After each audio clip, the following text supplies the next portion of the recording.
importar os melhores produtos para sua marca? Esse episódio é um oferecimento da Joom Pro, especialista em sourcing e importação de produtos. A Joom Pro escolhe os melhores fornecedores, te ajuda a escolher os produtos do portfólio, cuida da sua personalização e entrega os produtos no seu estoque, pronto para venda. Ao invés de você ficar focando em outros temas, você garante que a sua operação rode e escale suas vendas. Se você quer importar seus produtos, fale direto com a Joom Pro. Acesse o QR Code aqui na tela ou no link na descrição. Fala galera, vamos para mais um episódio aqui da Start Ecom. Dessa vez a gente vai falar sobre operação e e-commerce, né? Quando que o e-commerce passa a ser um problema na operação? A gente vê aí, fala de marketplace, sortimento, produto, investimento, papel do head e quando que isso começa a ser um desafio, um problema na empresa? Hoje eu tô aqui com duas feras aqui para contar um pouquinho. Primeiro a Rafa Rangel, que é da Joom Pro, nossa mantenedora. Rafa, apresenta aí para a galera, conta um pouquinho da sua história, por favor. Claro, primeiramente é um prazer estar aqui com vocês, muito obrigada pelo convite. É maravilhoso estar aqui na Start Ecom e trazer esse conteúdo de e-commerce com o pessoal, principalmente linkado com a parte de logística, né? Meu nome é Rafaela Rangel, eu atuo há mais de 15 anos com comércio exterior e logística voltado para a supply chain. Já passei pela indústria, passei por distribuidores, transportadoras e hoje sou uma facilitadora de importação representando aqui a Joom Pro, que facilita todo o processo desde a busca do produto na China, somos especializados em China, até entrega no seu CD. E é isso, é um prazer estar aqui com vocês, bora para esse bate-papo. Seja bem-vinda. Obrigada. E do lado aqui temos o Andrezão, André Pereira, já membro de longa data da comunidade, né? Sim, já estou há um bom tempo. Se apresenta aí pra galera, Andrezão.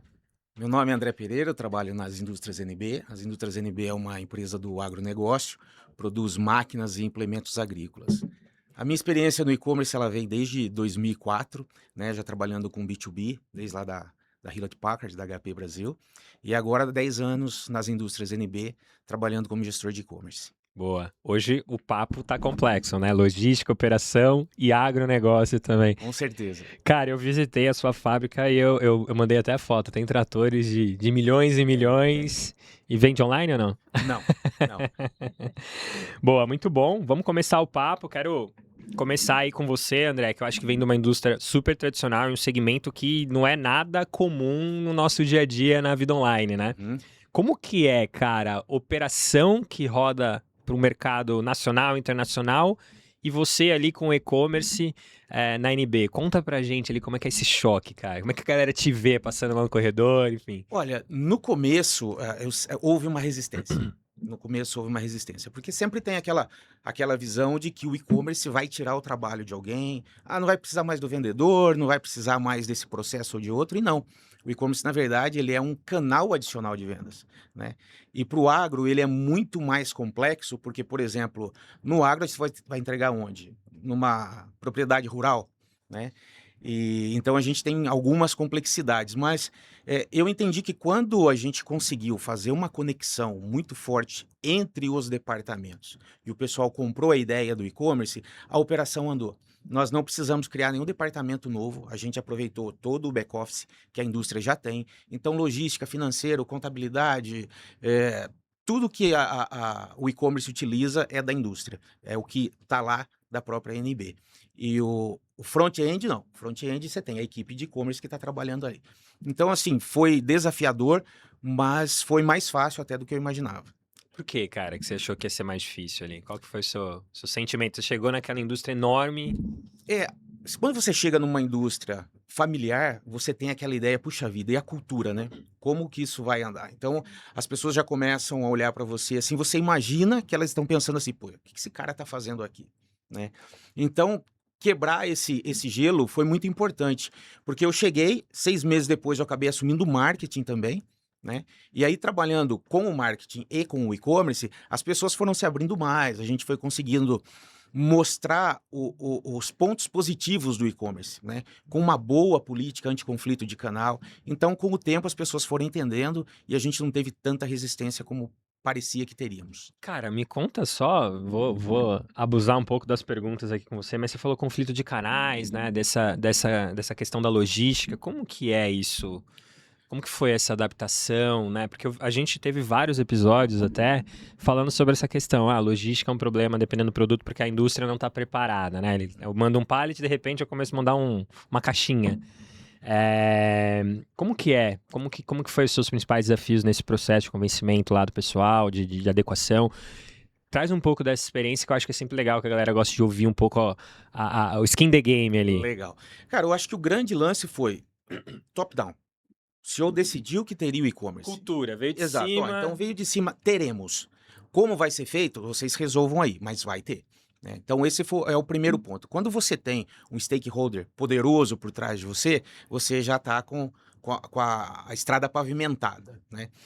E depois disso é mais aquela conversa com os gestores de cada região para entender como que a gente vai trabalhar de forma a não ter esse conflito de canal. Então, a gente estabeleceu uma política de preços. Né? Então, se a pessoa for comprar hoje da fábrica, ela não paga mais barato do que no revendedor. Então, a gente tem uma política de preços bem estabelecida com os nossos revendedores. E o revendedor, ele nunca vai perder uma venda para online.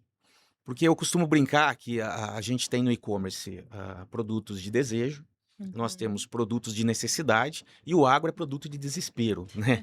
Porque o cara, ele não faz um estoque de peças de desgaste. O que ele faz? Ele está usando.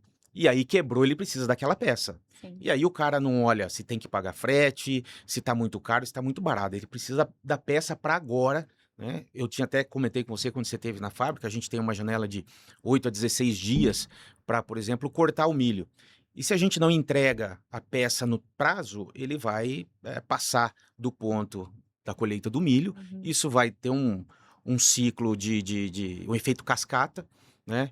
Até chegar lá no leite com menos gordura, no gado não engordando como ele deveria, e aí o produtor perde dinheiro. Então, assim, é uma cadeia gigantesca. Então, quando a gente sentou com os gestores de cada setor, com os gestores de venda, nós escrevemos um processo. Olha, venda direta não vai impactar o nosso canal revendedor. Quando isso ficou muito claro, a gente não deixou de ter os questionamentos que tinham. Né?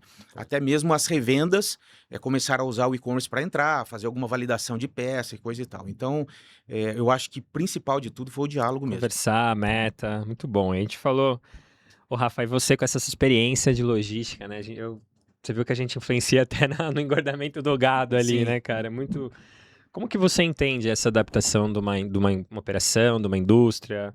Como que é? Você que vivenciou muito isso, né? Como que é a logística? O que tem que mais dificultoso para você fazer essa adaptação para um tradicional e começar a vender online? Sim, você trouxe um ponto muito interessante, que é a mudança do tamanho da sua entrega.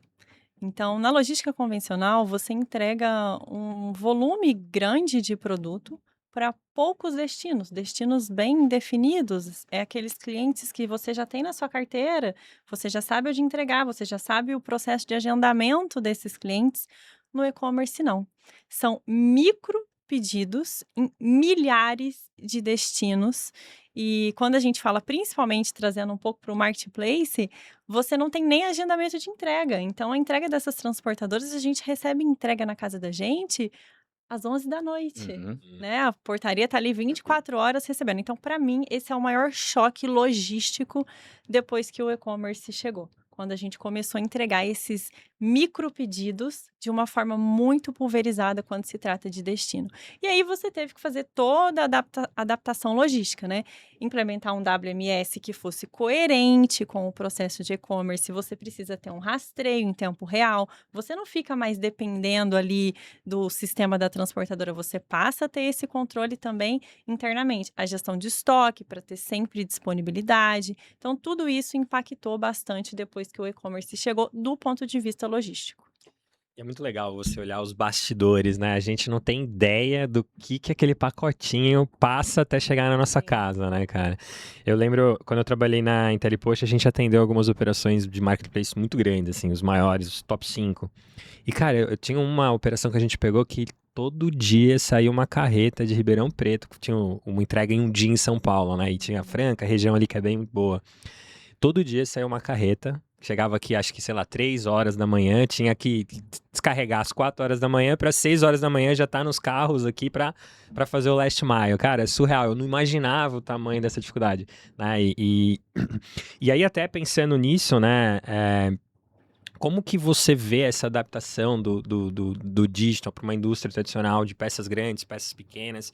O que você recomendaria para eles em relação a, cara, o que você tem que olhar para essa questão de operação? Como que você conecta isso com a venda? Qual a conversa que esse grupo tem que ter para de fato fazer a coisa fluir? Não, pô, travei, não dá para vender e já era. Sim, acho que ter uma operação muito bem estruturada e planejamento para fazer isso acontecer. No comecinho você perguntou se eles faziam entrega de tratores. Então a gente já sabe que trator não é um produto que dá para disponibilizar no e-commerce. Não dá para mandar pelo correio, não dá. Não vai ser entregue dessa forma. Então esse é um exemplo prático de que nem tudo a gente consegue disponibilizar no e-commerce. E é muito do que o André trouxe aqui. É por isso que o e-commerce não tira o trabalho daqueles representantes regionais que estão visitando as fazendas, o agricultor, entendendo a necessidade dele. Então, é fazer essa seleção do que pode ser vendido, pensar no esforço logístico, custo. Eu consigo ter um bom custo? Eu consigo salvar a minha margem colocando esse produto no e-commerce? Né? Então, hoje, a ANB ela consegue equilibrar essas duas vertentes, de ter a operação logística tradicional, robusta, e de ter a operação do e-commerce que provavelmente é voltado para pedidos muito específicos, Sim. certo? Correto. Lá a gente colocou peças de curva A, B e C, né? Mas geralmente são as peças de reposição. A gente não vende máquinas no e-commerce. E o cliente geralmente está desesperado, né? E esse choque é isso mesmo que você falou. A gente sai de um processo de abastecimento, né, para um processo de urgência. Então, para uma revenda, você tem lá o seu prazo de entrega e às vezes ele entra até no prazo de demanda. Hoje você coloca um pedido de uma peça ou de uma máquina no início da produção, em 45 dias ele está pronto, né? Mas um produtor não pode esperar 45 dias para receber a peça. Então, esse processo precisa estar totalmente alinhado mesmo. Então, como você disse, coloca lá a demanda de uma faca, por exemplo, né, que o cliente precisa afiar essa faca, tem todo um processo e a faca dele deu algum problema, ele não está conseguindo operar. Ele vai parar a máquina dele, vai pedir essa faca. Quando essa faca chegar, ele vai começar a trabalhar com isso, né? Se a gente não tem, como ela comentou anteriormente, o estoque apurado, se a gente não tem um processo bem estabelecido, e se a gente não tem uma boa parceria com os nossos revendedores, a gente tem um problema sério de não atender esse cliente, e aí isso aí impacta tudo. O que esse cliente, depois que foi atendido por nós, e esse atendimento não foi a contento, o que acontece depois? A gente perde esse cliente. É como se você tivesse um estoque de segurança para o seu cliente, né? É exatamente isso. E para mim, eu sou leigo no assunto, né? Como que você se planeja para saber, olha, eu tenho que ter tantas peças disponíveis? Muitas indústrias ainda nesse cenário, eles separam estoque ainda, né? Acho que vocês não é o caso, né? Vocês têm o mesmo estoque para todo mundo. Isso. Como é que, num cenário diferente desse aqui da NB, como é que ele se prepara para a demanda? Tem uma forma mágica que ele consegue entender Mágica isso? não, mas acredito que a gente vai trabalhar de novo com a parte de estatística. Sim. Né? Analisa a estatística. conta. Isso, é conta. Dados. É dados, os históricos que você tem, a integração dos dados, o que o seu representante traz, o perfil do seu cliente, o ICP do seu cliente, ele é muito importante para definir como que ele trabalha, né? Então, você consegue até entender o tempo de vida de uma peça, Sim. quando ela precisa ser trocada num trator, por exemplo, e quando você vai precisar fornecer aquela peça novamente para o seu cliente. Então, isso a gente está falando de planejamento estratégico para levar isso para o cliente no tempo em que ele precisa e não perder uma colheita. Imagina perder uma colheita porque o produto não chegou a tempo, o prejuízo que isso vai causar para o seu cliente. Então, é conta, né, utilização de dados para conseguir, acredito, fornecer para eles no melhor momento. É exatamente isso que a gente faz lá, né? Então, o estoque da empresa, ele tem um estoque de segurança. Esse estoque fura.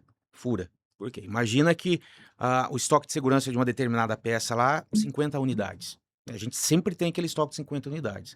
Mas hoje, especificamente, uma revenda decidiu comprar 50 unidades. Então, em um pedido só, saíram 50 unidades.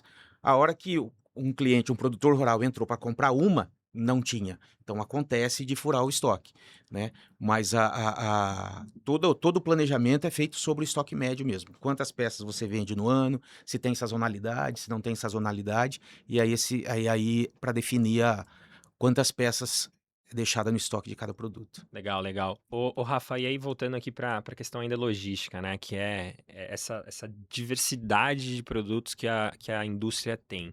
Qual que é o melhor caminho, né? Eu lembro nas minhas poucas experiências com logística, né? Cara, tinha clientes que tinham 40 transportadoras. Uhum. Né? Como que é isso? De eu olhar esse ICP, olhar esse planejamento, entender qual é a transportadora, como que eu vou atender do copo até a geladeira. Uhum. Isso é muito interessante porque precisa ter um gerenciamento muito bom desses parceiros, né? Hoje você tem a opção de contratar uma empresa que faça o gerenciamento desses fornecedores, desses prestadores para você. Então você contrata uma empresa que faz toda a facilitação. Assim como a Jumpro faz a facilitação da importação, você pode contratar alguém que faça a facilitação da sua distribuição. Mas a gente tem também aqui no Brasil hoje grandes transportadoras que é capaz de entregar em todos os estados, naquelas cidades que a gente nem imagina que existe. Mas o forte mesmo, isso aí é uma experiência de mercado com base no que eu vivia trabalhando na indústria também, que é muito interessante você trazer transportadores por regiões. Então a gente sabe que tem uma transportadora que ela é forte no sul, ela é forte com a entrega no Nordeste, ela é forte com a entrega no Sudeste. E aí você consegue fazer essas divisões até para otimizar, porque muitas vezes você depende de um centro de distribuição da sua transportadora para otimizar o seu frete logístico, fazendo a consolidação e otimizar a sua entrega, a entrega inteligente. Então, quando você tem transportadoras em polos diferentes, regiões diferentes, você não precisa pegar a sua transportadora que é do sul, que tem um CD no sul, para levar a carga até lá e depois entregar no Nordeste, por exemplo. Então, é trazer essa eficiência logística para o seu dia a dia, contar com vários parceiros. Rafa, hoje eu não consigo gerenciar tantas transportadoras assim. Você vai encontrar no mercado empresas que faz esse processo para você. Tem até softwares onde você coloca a sua demanda e as transportadoras vão mandando os valores de frete. É como se fosse um bid online, um leilão online ali. E aí você consegue entender aquela que mais se enquadra com a sua operação. Dentro desses softwares, você pode colocar as suas regras de contrato, o que está no seu compliance, e tudo aquilo vai se encaixar. Então, você consegue fazer essa conexão e essa é a minha dica hoje para Legal. quem está nessa área. Quer falar alguns nomes de empresas que fazem esse tipo de gestão? Não, eu prefiro não Prefere não? citar, porque eu Não. acredito que toda empresa tem a sua particularidade. E a gente tem transportadoras especializadas em cada tipo de cada produto. Então, aqui a gente está falando de agricultura, mas tem transportadoras que são especializadas em produtos perigosos. Eu já fiz transporte de produtos químicos. Eu citei aqui, acho que no último podcast, que eu trabalhei numa empresa de chocolates. Então, eu trabalhava com transportadoras que fazia transporte de container refrigerado para que o chocolate não derretesse. Então, eu acho legal que cada uma busque um nome forte dentro do seu segmento, da sua Legal. categoria de produto. E você falou uma coisa muito interessante dessa regionalização, né, de você atender. Aí eu queria, você que está vivenciando lá, André, a operação como head de Econ, quando que você acredita que é o momento da gente olhar para essa dica que a Rafa deu e falar, olha, eu vou ter uma transportadora para o sul, para norte, nordeste, quando que, cara, eu preciso resolver esse problema? Isso vai depender muito do volume que você tem, Legal. né? Porque às vezes você tem um volume que não faz sentido a transportadora passar para fazer a coleta, por Sim. exemplo. Esse é um primeiro ponto. E o outro ponto é que solução você está resolvendo, né? Se você olhar para o nosso caso, você imagina que às vezes uma peça de R$ 2.000 vai salvar a colheita do cara. Então, ele não se preocupa em ter que pagar o valor do frete, o mesmo valor da peça. Ele precisa para agora, né? Então, agora, se você quiser olhar para otimizar frete, né? Porque a logística, você tem dois problemas a ser resolvido: o prazo e o preço, e o valor. Porque se você está pagando no seu frete mais do que o valor da sua peça ou comendo toda a margem, o que você está fazendo? Você está trocando um pelo outro, né? E tem o prazo, que é uma exigência do cliente, quanto mais rápido, né? Eu me lembro que às vezes a gente esperava 4, 5 dias para receber. Hoje, por exemplo, quando você está no Mercado Livre, você já escolhe a opção do full, porque você quer no dia seguinte ou no mesmo dia, no final da tarde, você quer receber em casa, né? Então, eu diria que é olhar para o volume, dependendo do volume e dependendo do sortimento ou do tipo de produto que está sendo vendido, né? Essas duas necessidades é que vão definir se você deve ou não buscar uma solução como essa. Mas eu diria também não esperar a necessidade de bater na porta, né? Vamos imaginar que você Pode tem ser lá. uma linha de estratégia da Exato, empresa, exato. uma nova região. Começa a testar, né? Mesmo com o volume baixo, porque se você deixar o volume aumentar para depois ir atrás da solução, você vai ter que testar a solução com o avião no ar. E aí o risco de dar problema é grande. É um pouco de previsibilidade do que De novo, né? acontece, do que acontece no seu dia a dia, na sua operação, conhecer ali a estratégia da empresa e trazer essa previsibilidade para o seu dia a dia. Ou seja, que eu vi muito, né, quando a gente fala de logística, a previsibilidade, os dados estatísticos, né? Hoje dá para se dizer que tudo é possível você prever. Você consegue ter, de fato, ali o domínio da operação, óbvio, né? Não é, nunca vai ser 100%, mas é possível já você ter esse nível de inteligência onde você consiga ter o menor ruído possível entre operação, venda, logística. Uhum. É possível mitigar o erro e reduzir os seus riscos ali no dia a dia.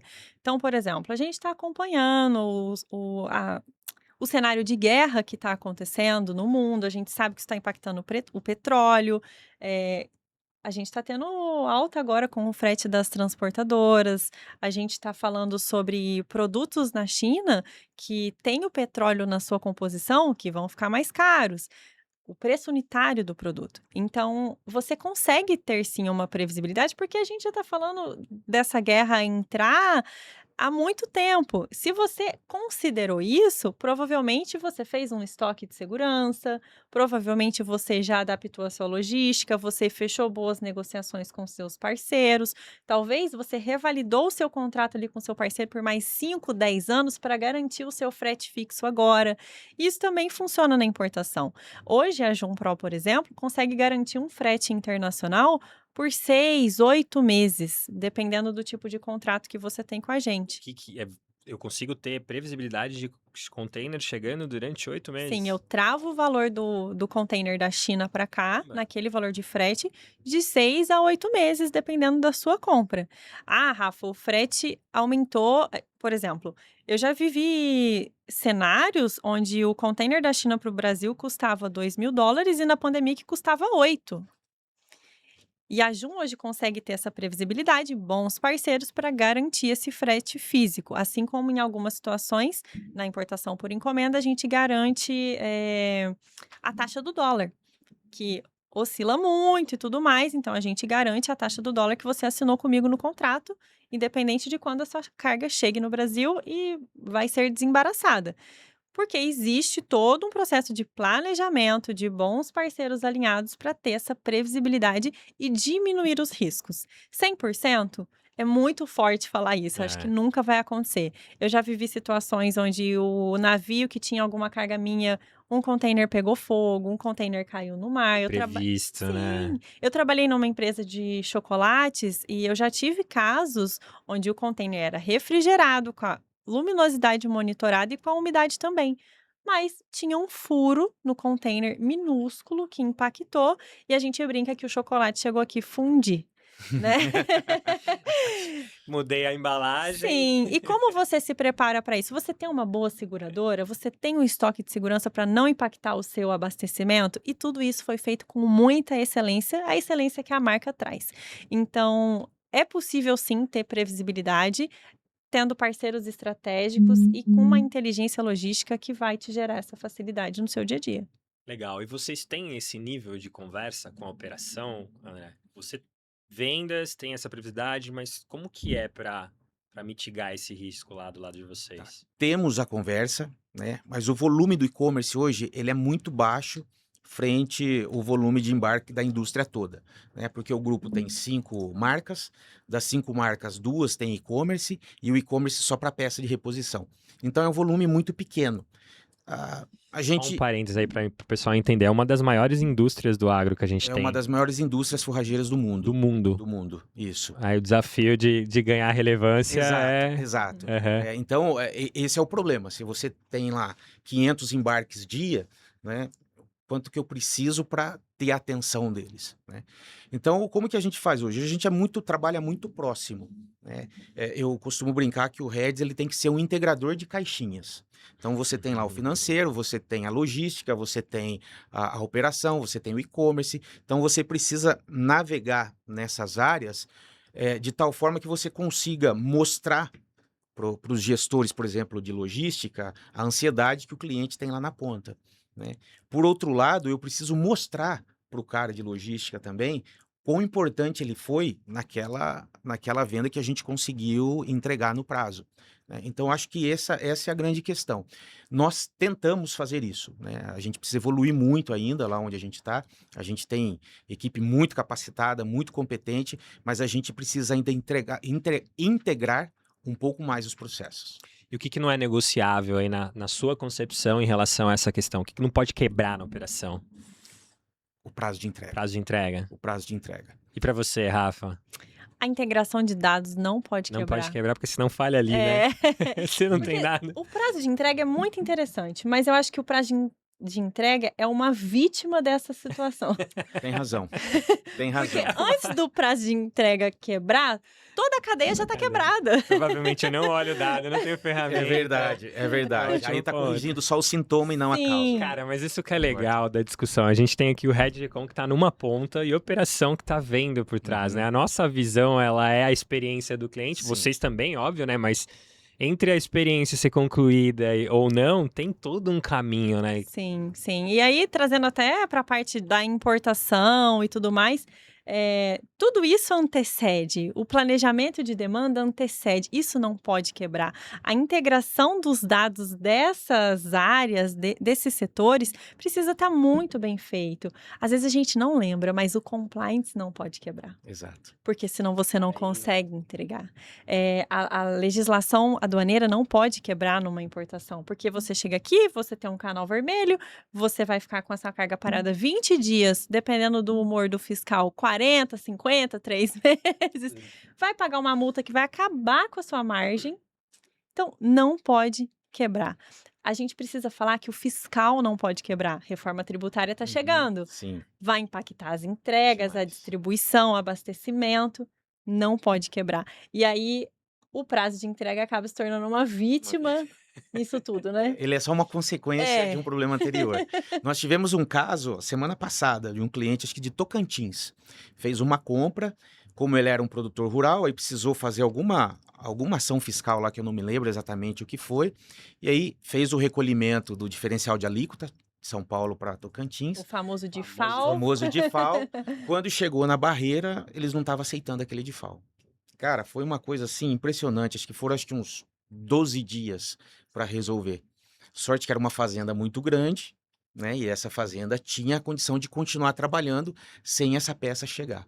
Senão, o produtor poderia ter perdido toda a safra dele por causa da Foi um peça não chegar. erro que vocês identificaram ou, cara, caiu na fiscalização e... Não, assim, a gente não conseguia identificar a causa, causa. mas eles não identificavam o pagamento lá. A gente tinha o pagamento, teve que Entendi. pagar novamente. Provavelmente, na hora de fazer o pagamento, que assim, a obrigatoriedade é do cliente fazer esse pagamento. Nós tomamos para nós, Uhum. pagamos para garantir que a entrega seja mais rápida. Tá. Então, a hora que chegou lá, o cliente, por algum motivo, ele tinha uma exceção, né? E aí corrigiu sobre, cobrou sobre o código incorreto, alguma coisa nesse sentido. Uhum. E aí ficou parado, teve que duplicar o pagamento. Mas aí o pagamento da taxa em duplicidade não era problema perto da urgência do cliente. urgência do cliente. E a restituição agora, se vier, Se vier, a gente sabe que é muito demorado, né? fica Então, fundo perdido, né? Sim, sim. Ô, Rafa, e você que tem essa experiência muito boa na operação, na logística, na importação, né? O que não pode ser improvisado? Tem coisas que, beleza, né? Uhum. Deixa passar, vai, vamos fazer ele de um jeitinho brasileiro que sempre vai, mas o que, cara, não tem negociação. Uhum. Eu acredito que essa parte da legislação. Legislação. Tributário, não dá para negociar, porque você vai passar por uma auditoria depois e você vai ser penalizado por isso. Aduaneiro, não dá para improvisar. O jeitinho brasileiro não existe. Se o seu produto precisa de um selo do mapa, que é muito comum Uhum. no seu segmento, vai travar, não vai passar. E o impacto que você vai ter depois é muito grande se você não perder a sua carga. Então, é algo que não dá para improvisar, sem jeitinho brasileiro. A famosa gambiarra não existe nesses segmentos, no meu ponto de vista. Muito bom, concordo com você. Isso Na minha empresa eu também é a mesma coisa. Cara, queremos correr riscos, né? Vamos trazer gente, vamos Uhum. investir, vamos criar um novo produto. Mas com legislação, cara, não dá, né? Sim, Não dá. Não dá, não dá. É. E pra você, Andrezão, na cabeça de um coisa. head de econ também é a mesma É coisa? a mesma Mas você coisa. sofre muito, você chega a entrar nesse meio de, puta, eu preciso me preocupar se o default tá indo, sendo pago. Não, porque a gente começou a usar uma estrutura já pronta. Já a Né? indústria já Exato, a indústria já tinha. trabalhava isso. Então Legal. foi mais adaptar processo mesmo. Legal. Então a gente não chegou a ter essa dor de cabeça de ter que pensar nisso. Mas hora ou outra acontece um problema ou outro lá, o fiscal fala: se você assinar aqui, eu envio a mercadoria, senão não.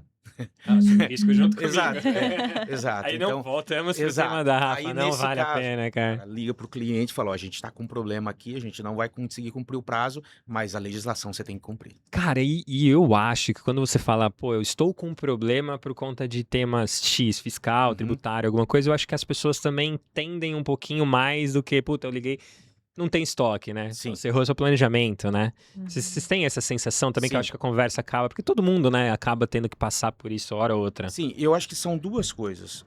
Essa questão, obviamente, que é uma questão mais técnica, mas tem a questão da importância que você dá para o cliente. Você ligar para o cliente. Ele está esperando Experiência, né, o cara? produto, né, em 6 dias. Se você ligar no 5º dia, ele vai ficar louco. Né? Agora, se você já ligar no 2º dia, falar: olha, a gente teve um problema, tentamos corrigir ontem, não conseguimos, tem isso, isso e isso. Né? E nunca ligar também só para avisar que tem problema, cara. Já vai Você tem que ligar e falar o pontuando. seguinte: eu já identifiquei uma revenda que fica a X quilômetros da sua propriedade, ele tem a peça em estoque, o senhor pode buscar lá, alguma coisa nesse sentido. Né? Você ligar só para informar que vai atrasar, não diminui a frustração do cliente. Eu acredito que a maior cilada é você colocar o seu cliente numa posição onde ele é o último a saber da situação, Concordo. ou onde ele é informado por um terceiro. Pior. Eu trabalhei numa empresa, uma transportadora de entrega expressa para medicamentos e tratamentos médicos. Então, a gente entregava, por exemplo, tratamento de fertilidade. E que se não chegasse na clínica, aquela paciente não ia poder ter o tratamento dela para ficar grávida, para gerir um filho, gerar um filho. Então, isso era muito impactante no nosso meio. E a entrega de medicamentos, a gente fazia distribuição para as drogarias e tudo mais, e tinham essas clínicas. E nessa época, eu era coordenadora do saque. E eu tinha uma cliente que, inclusive, gostava muito de mim. A gente se comunica até hoje. Na época que eu saí de lá, ela ligou, brigou com o dono. Tá perdendo a minha Sim, amiga. sim. E eu lembro que a minha relação com ela no começo era muito delicada, porque uma vez ela me ligou e falou: por que essa entrega não foi feita? E eu, muito jovem, tentei enrolar. Falei: não, furou o pneu, não lembro qual que era a desculpa que eu dei, mas furou o pneu do motorista, já vai entregar. Contei uma mentira. E aí, ela me ligou e falou: você está mentindo. Porque o motorista chegou na porta da clínica com uma bermuda rosa e uma regata branca, e ele não entrou porque não se entra na clínica de chinelo e bermuda. E naquele dia virou uma chave na minha vida, que eu falei: como que essa mulher sabe a cor da bermuda do motorista e eu não? Não existe, eu preciso saber disso antes dela. Uhum. Naquele dia eu liguei para ela e falei assim: olha, você me desculpa, eu realmente inventei aqui uma mentira para tentar resolver o problema, mas eu não tô aceitando você saber da informação da bermuda do motorista antes de mim. Como que você faz isso? Eu quero aprender com você, porque das próximas eu vou fazer antes de você. Eu vou ser o prestador de serviço que você quer ter. Eu vou levar a informação para você. E aí o cenário mudou, né? Gerou a confiança e tudo mais. Eu aprendi. Ela tinha ligado na clínica para entender o que aconteceu. Ela buscou outras fontes Uhum. e não só entendeu ali a desculpa do motorista e passou para frente e tudo mais. Virou uma chave na minha mente do quanto é importante você levar a informação para o seu cliente, por mais dura que seja. É. A verdade, ela sempre ganha o seu lugar e gera confiança. E é através da confiança que, quando você estiver numa situação onde você não vê uma saída, você pega um outro cliente que tem uma peça de reposição e faz entregar para o seu cliente para que ele não perca a colheita. Uhum, Você exato. consegue criar um ecossistema que te sustenta. Sim. Né, através dessa relação. Então isso é muito importante, é só uma experiência aqui que eu gostaria de Mas muito compartilhar, porque legal. realmente virou uma chavinha na minha vida. Muito enriquecedora. É muito legal, cara. A gente fala muito de experiência do cliente, né, cara? É isso, é colocar ele no centro. A gente Uhum. erra, eu acho que todo mundo tem essa permissão para poder errar e assumir, e é bacana esse exemplo que você... Ô, Rafa, e voltando nesse assunto, né, cara, e aí de novo a gente volta da importância, né, da logística, do nosso papel nesse processo, né, cara? Você tá falando de um negócio que mexe com o sentimento das pessoas, mexe com previsibilidade, com a vida delas, né, cara? E aí a gente não tem, acho que, dimensão exata de coisas que a gente acaba vendendo e o impacto que a gente causa na pessoa, né? Uhum. Achei bem legal. E aí, indo nessa linha de operação, aí voltando para as empresas, o que você vê que decisões que foram tomadas, né? Às vezes você tem um atendimento melhor, tal, que destravou e, pô, essa empresa conseguiu escalar. Você já teve alguma experiência, assim, de uma decisão operacional mesmo que mudou o jogo? Uhum. Eu acho que a questão da previsibilidade. Previsibilidade. Quando você trabalha com estoque de segurança, você já está garantindo que você não tem uma ruptura no seu estoque, né? É claro que isso tem um custo ali do Uhum. estoque de oportunidade, que fica ali, às vezes você não quer deixar o seu capital parado naquilo, mas são decisões que você precisa tomar baseado na estratégia da empresa, e aí cada uma vai seguir uma linha de como ter essa previsibilidade para organizar o seu negócio para que ele não quebre, não trave no momento, nesses momentos difíceis, nesse momento que chega algo inesperado. E entender que a operação logística, ela não é um custo, ela é um investimento e é uma oportunidade de tornar o seu negócio competitivo. Entender que um problema pode acabar com a sua margem, mas a previsibilidade desse problema pode aumentar a sua margem, né? A Jun hoje busca produtos na China, faz um sourcing estratégico justamente para que o nosso cliente consiga ter previsibilidade de quanto ele vai pagar, porque eu consigo segurar o valor do frete. Ele vai ter previsibilidade do valor da moeda, da conversão do dólar, porque eu consigo segurar isso no contrato com ele. Eu negocio para ele prazos de produção com as fábricas na China que atende o planejamento dele para chegar aqui no Brasil, até quando existe uma sazonalidade. E a gente pode falar de sazonalidade quando fala no agro também, né? Porque tem Sim, os tempos de tem, colheita. exatamente. Então precisa planejar tudo isso com antecedência. E eu acho que é nesse momento que as empresas destravam, tendo um olhar mais amplo, analisando o mercado global e não só a região, né, da onde você está atuando, entender o comportamento do seu cliente para conseguir aí escalar o seu negócio.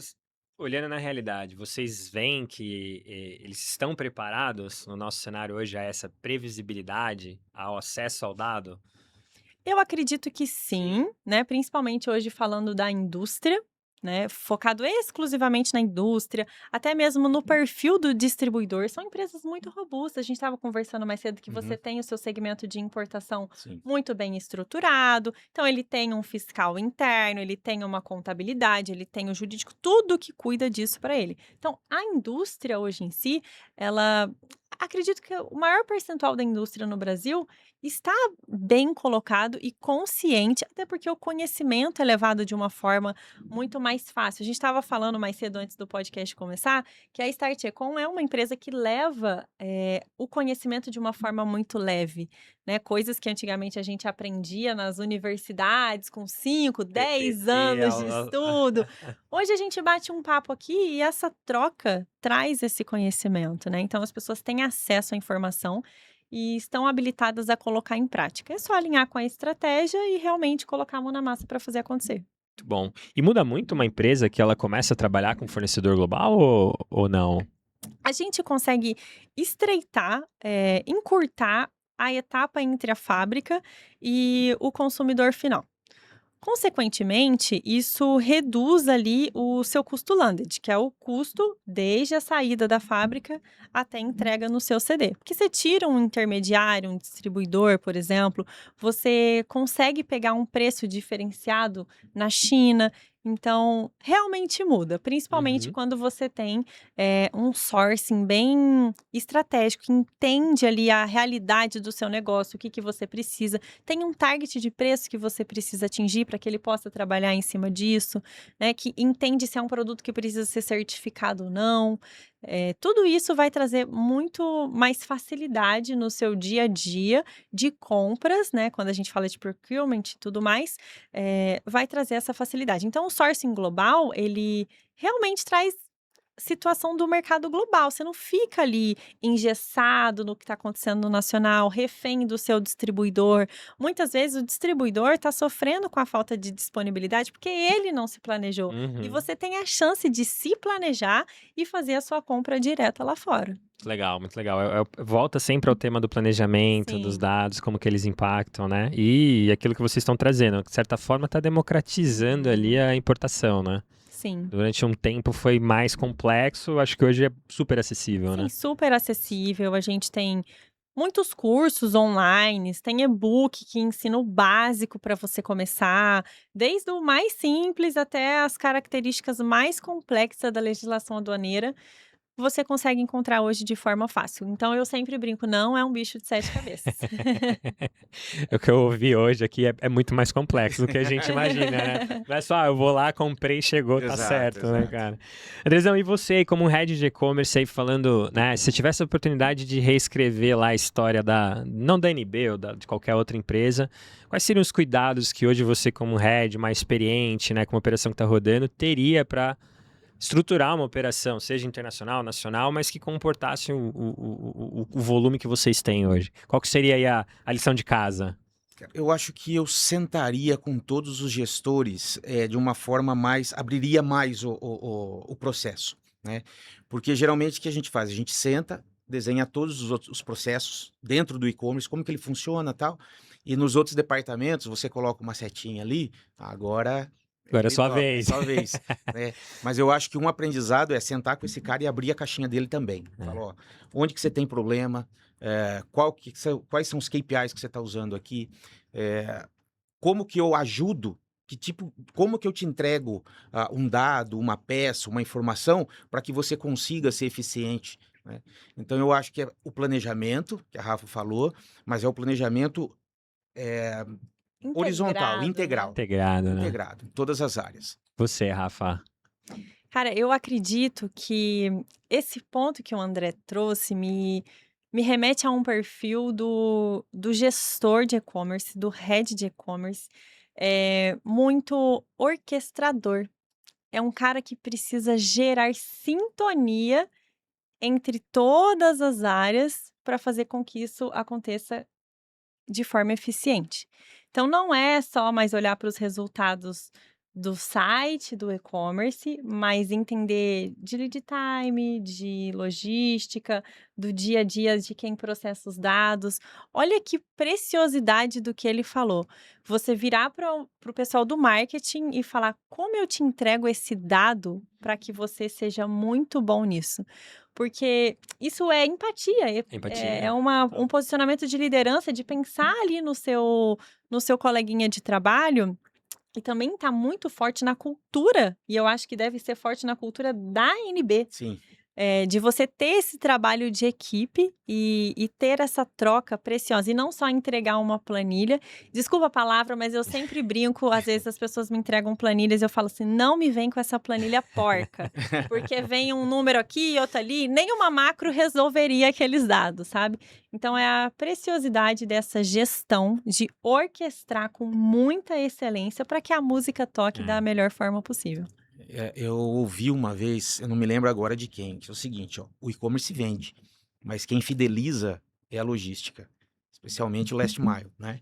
Então, isso mostra também que o resultado, ele é muito resultado dessa consistência, né, entre os departamentos, entre as áreas, o fortalecimento da cultura da empresa. É uma engrenagem, né, Uma cara? engrenagem. Não tem jeito. E eu vejo, assim, a gente tem muitos anos de e-commerce, né? E você vê, eu acho que os que não dão certo é o que o e-commerce ele tá isolado. Sim. Ele, às vezes nasce como um super projeto, mas ele fica ali, às vezes o gestor não tem essa habilidade de navegar, de liderança, né? Eu acho que a gente até tem um dos podcasts que a gente está gravando que vai ser ele é um mini CEO no final do dia, né? Óbvio, ele não tem as decisões e o peso do cargo, né, para a empresa toda, mas ele tem que influenciar, ele tem que convencer, que eu acho que é a parte mais difícil, pelo menos as experiências que eu tive, não sei se vocês compartilham disso, é a parte mais difícil, é você convencer outras áreas. Pô, você pega uma indústria tão grande quanto essa e você está começando um novo negócio que no final do dia vai gerar um trabalho. Tem como você falar que não, você vai me dar trabalho, já vem o André que vai me dar um trabalho, e aí? Exatamente. Daí como é que você convence o cara que já tem essa mentalidade? No final do dia é isso, né? É isso. E interessante é que é o seguinte, quando você pega, por exemplo, o gestor de logística, ele tem a autoridade para mexer no processo logístico. Você, como o head de e-commerce, não tem autoridade de mexer no processo logístico. O que você tem que fazer? Você mexe na sua equipe e você tem que fazer o convencimento, né? Primeiro, algumas decisões precisam ser tomadas top-down, não tem jeito, algumas devem ser assim, mas todas aquelas que você conseguir pelo convencimento, mostrando valor para outra área, isso flui de maneira melhor. E o interessante é que é o seguinte, dependendo da forma que você fala e que você leva isso, ele vai tomar uma decisão, às vezes dizendo, não, essa decisão é minha. Né? E você que levou, você que Tá tudo dirigiu. certo, né? Sem Exato. ego. Então, é importante ter saber navegar, né? Entender o perfil de quem você está falando, porque se você quiser implementar um processo do seu lado, ele não vai funcionar só naquela caixinha. Né? Dificilmente vai funcionar. E Então, aí você que tem a que... frustração acontece de ambos, né? Exatamente. Então, você tem que dar visibilidade e sugerir a possíveis alterações e também ser humilde de entender quando a sua sugestão, quando a sua ideia não é a melhor, né? Porque às vezes você quer bater o pé também e falar, não, isso aqui funciona e não é assim. Não é bem assim, né? Tem que entender como é que funcionam os Exato. impostos, as regras, é mais complexo, de verdade. Gente, estamos chegando ao final de mais um episódio. Eu tenho mais um monte de pergunta para fazer, a gente vai ter que repetir doses de operação e logística aqui. Mas quero agradecer vocês de novo. Rafa, obrigado por ter vindo. Seja muito bem-vinda mais vezes aqui. Muito legal o papo, sua experiência é muito incrível. Conta, antes da gente terminar aqui, conta um pouquinho aí de como que as pessoas vão te encontrar nas redes sociais e uma dica final aí, né, de operação para quem está olhando ou vendo a gente. Muito obrigada pelo convite. Uma delícia sempre estar aqui. Espero voltar muitas vezes. Para me encontrar hoje nas redes sociais, você me encontra no LinkedIn como Rafaela Rangel. Tenho alguns conteúdos falando de importação, sobre logística, sobre sourcing, sobre a facilitação da importação, um pouquinho do conteúdo de supply, que é muito engrandecedor. A gente também posta alguns eventos, promove alguns eventos através da Jumpro. E na minha rede social, no LinkedIn, Rafaela Rangel, você vai me encontrar lá. Me chama para bater um papo. Adoro prestar alguma ajuda, bater um touch point mesmo, tirar algumas dúvidas. Estou sempre à disposição. E acredito que uma dica de ouro para a gente encerrar aqui hoje é o poder da conexão. O poder da conexão entre as áreas, né? Esse poder argumentativo de construir o e-commerce abraçado com a logística, né? O head de e-commerce ser o melhor amigo do head de logística. Gostei. Acho que podemos fazer assim, né? Acho que a gente tem que unir mais essa turma aqui, cara, sem dúvida, né? Boa? É isso, muito obrigada. Bom, obrigado. E você, André? Brigadão. Pô, membro, quanto tempo você tá com a gente já, cara? Eu já tô, acho que uns 4 anos. Uns 4 anos. Porra, que legal. E ajudou bastante a comunidade? Nossa, demais, cara. A comunidade, assim, é um MBA, né? Que legal, a comunidade, cara. Você tá conversando ali, você tira dúvidas. Às vezes tem uma dúvida que você nem estava pensando naquilo, alguém pergunta, e isso te ajuda a resolver um caso na sua operação. Então, cara, a comunidade tem sido sensacional. Pô, que bom, cara. 4 anos, pô, bacana. E, infelizmente, né, temos que encerrar. Queria ter muito mais tempo aqui pra gente poder falar, mas obrigado. Viajou 2 horas pra estar aqui com a gente, compartilhando um pouco da experiência.